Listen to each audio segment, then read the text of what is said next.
Come on in here. I'm waiting on y'all. I'm waiting on y'all. Happy Monday. I'm losing my voice, but I'm here.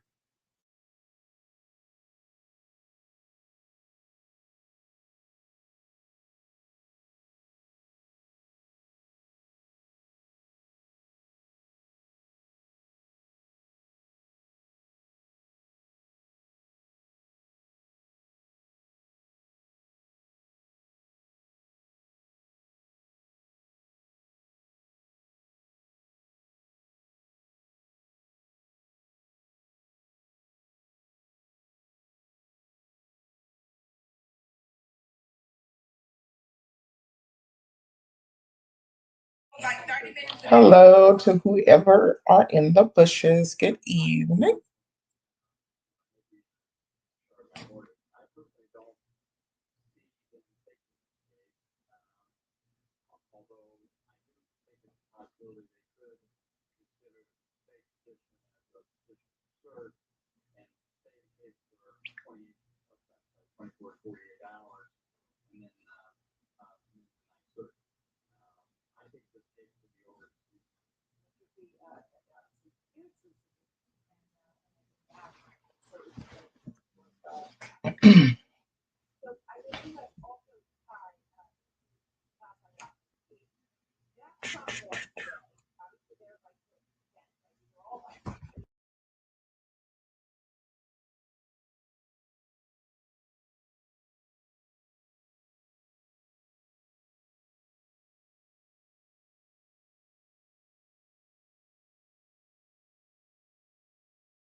Mm.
Mm.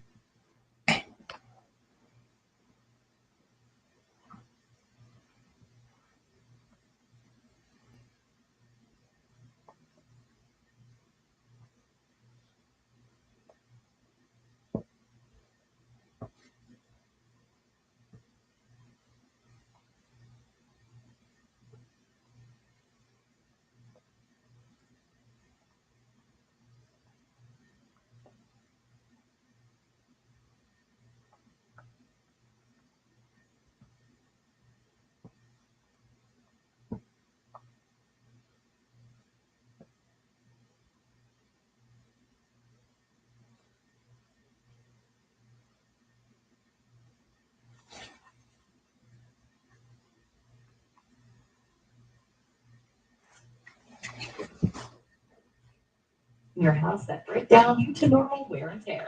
An American Home Shield home warranty covers parts and items you rely on every day, like your AC, fridge, water heater, and sign up today at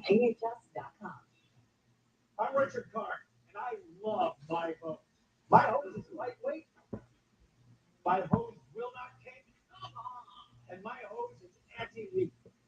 It ain't those old hoses. This is my hose. The new pocket hose copperable. Now infused with real copper, so your water is always clean and lead-free.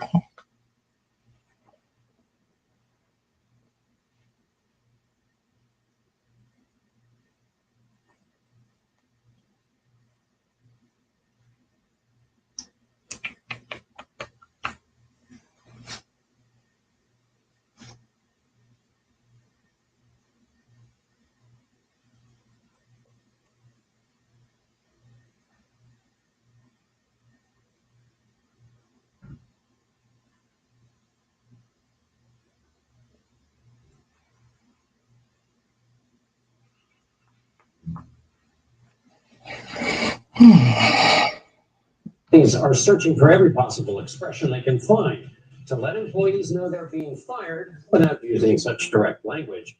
We'll introduce you to some of the choicest phrases. You're streaming CBS News Primetime. I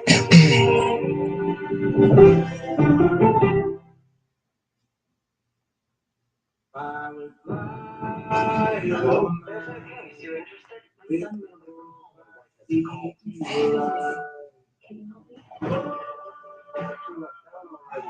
Until the truth comes out.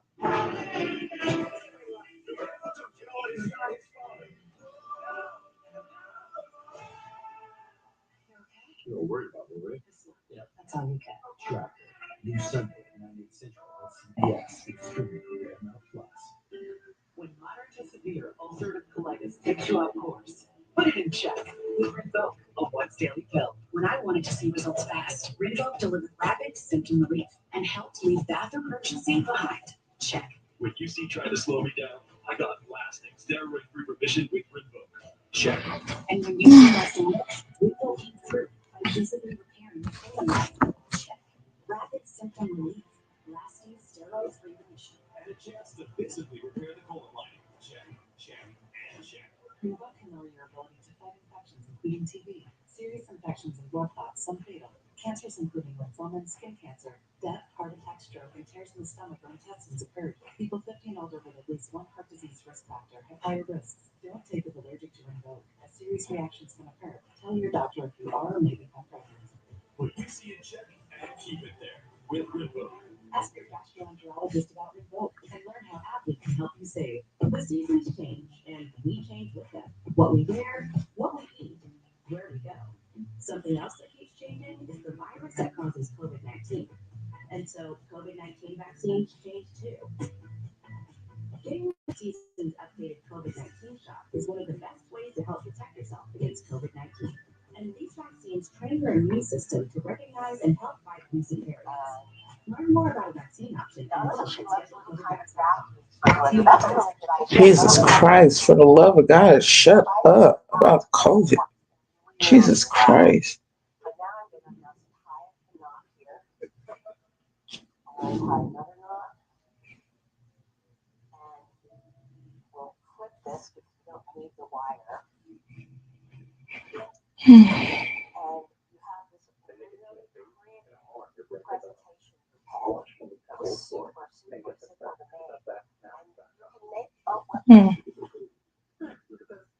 Oh, hello, hello, hola in the bushes. Hola, hola, hola to you, dear. And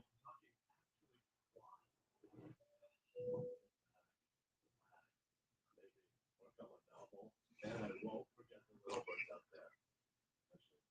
Yes, I will. Wow. Just keep it real. Do people still say that? Switch to Progressive and you can save hundreds. Over the weekend, Donald Trump told a story he regularly does about how he pressured NATO members to contribute their fair share to the alliance. One of these presidents of a big country stood up and said, well, sir, if we don't pay and we're attacked by Russia, will you protect us? No, I would not protect you. In fact, I would encourage them to do whatever the hell they want. Oh, Jesus, he go again. My God and Zion. Oh, Jesus, Lord have mercy. Nominations commit to a target of at least 2% of their GDP to defense spending. 11 NATO members have surpassed that, including all 5 that share a border with Russia. Yeah. NATO supporters say mistakenly portraying members as cheapskates sows doubt about America's commitment to the collective defense pact, where an attack on one is an attack on all. But Mhm. Trump has repeatedly gotten that wrong since before he was president. It was the easy way he encouraged Russia to attack that has shocked NATO members. Boasting about it now is perceived as giving a green light to Vladimir Putin should Trump become president. Putin is 2 years into his invasion of Ukraine and boasts about expanding Russia into NATO countries. Our Caitlin Huey Burns asked Trump's opponent in the 2024 race about the comments. I had to sit down with him and say he had to stop the bromance that was happening with Putin and Russia. I saw the press conference the two of them had. I said, this is not right. This is not normal. And you look at the situation, the idea that he would side with Putin, a man who kills his opponents, a man who is holding Evan Gersovich prisoner right now for doing his journalistic job, a man who has never been shy about saying he wants to be in there. And you're going to choose him over an ally that was with us after 9/11? CBS News political correspondent Caitlin Huey Burns joins us now. Caitlin, how much has these NATO comments seep into what voters are talking about there? Are they paying attention at all to the attacks between Haley and Trump? Well, John, not quite. And this is interesting because South Carolina is a heavy military state, and that's why Nikki Haley is really leaning into this and has kind of made this a big part of her pitch to voters today on this tour. But what we see in our polling, and this is echoed by voters we've been talking to on the campaign trail here, is that they much more think of this as a national race. Our polling shows a 35-point lead for Donald Trump here, and when you kind of look deep into the polling, people seem more concerned about national issues. Republican primary voters in our poll give Trump a higher approval rating as president than Nikki Haley as governor. So there is a uphill climb for her here, but she's really hoping to kind of tap into people who are, maybe inclined to support someone else. Early voting started today here in South Carolina, so that's a big part of Haley's pitch. But when you talk to supporters of hers, they're looking to turn the page. But when you talk to supporters of the former president, they say that they believe he did a good job as president and want to see it again. Haley may have lived there, but those poll numbers make it look like it's Donald Trump's home state. Caitlin Huey Burns in Columbia, South Carolina. Thank you. Now let's go to CBS News Chief Washington correspondent Major Garrett. Major, it's good to be with you as always. You've heard this boast from former President Trump for a long time. How did you interpret these new comments? So it's not a new story, as you have mentioned, John. Former President Trump talks about his relationship to NATO members and how much they set aside for defense spending. You mentioned that 2% threshold. That's a goal. When President Trump took office in 2017, 4 members of NATO met that 2% threshold. When he left office, 9 members did. So he's correct to say some of that job owning that he did publicly over and over again probably enticed NATO members to set aside more for collective defense, theirs and within the alliance. But also concerns then and during the Trump presidency about Russia. And as you mentioned, 11 members do now. So that has continued in the Biden presidency. It's not as if European members are saying, well, we're less concerned about Russia now. We're not going to set aside as much. They're setting aside as much, if not more, in terms of numbers of NATO membership. So what is most alarming in European capitals to what the former president said over this weekend is amplifying that do what the hell ever you want part. Because they know that Russia's president, Vladimir Putin, is listening to them. And they also know many European capitals. The former President Trump said if he's reelected, he'll solve the Ukraine war in a day or two. And everyone knows, or at least they think they know what that means. Siding with Russia, creating a de facto Russian leadership or governance of some part of Ukraine and forcing Ukraine to sue for peace on terms it currently does not find acceptable. That is something that every European capital worries about in the NATO context and for the future of Ukraine and whatever other territorial ambitions Putin may have. Major, we're back into the linguistic area of Trump's statements because Senator Marco Rubio of Florida, pardon me, told Jake Tapper on CNN, people just don't understand how Donald Trump talks. He's fully in support of NATO. He's not going to let anything happen with Russia. It's just people misunderstanding. And Rubio expressed some irritation that people misunderstood Donald Trump. Help us think that through. So look, John, I was privileged to cover many U.S. presidents: Bill Clinton, George W. Bush, Barack Obama, and President Trump.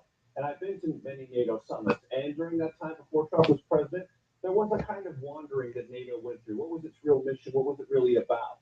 And did former President Trump, when he was in office, sort of spark a more intense conversation and sort of suggest the U.S. was keeping tabs in ways that it hadn't before? Yes, he did. The simple truth is that it was Defense Secretary Robert Gates under former President Obama who most directly put this conversation in motion in NATO circles, saying you better pony up on defense spending, or otherwise the alliance will not be nearly as strong as it needs to be. But that's not what Trump supporters hear, John. What Trump supporters hear is the American president, or the American president to be in their mind, rattles the cages of Europe and makes them do what they otherwise wouldn't do, and that helps America. And they feel better about that. And in that particular shorthand, Oh my God. Woo. they find not only comfort, but reason to continue to rally to his defense. And that's not just true among Trump supporters, it's also true among Trump supported lawmakers like Marco Rubio. Give us your sense of South Carolina. The CBS poll has Haley trailing by 35 points in South Carolina. Where does this race stand at this moment by your lights? Well, there's plenty of room for Nikki Haley to grow. That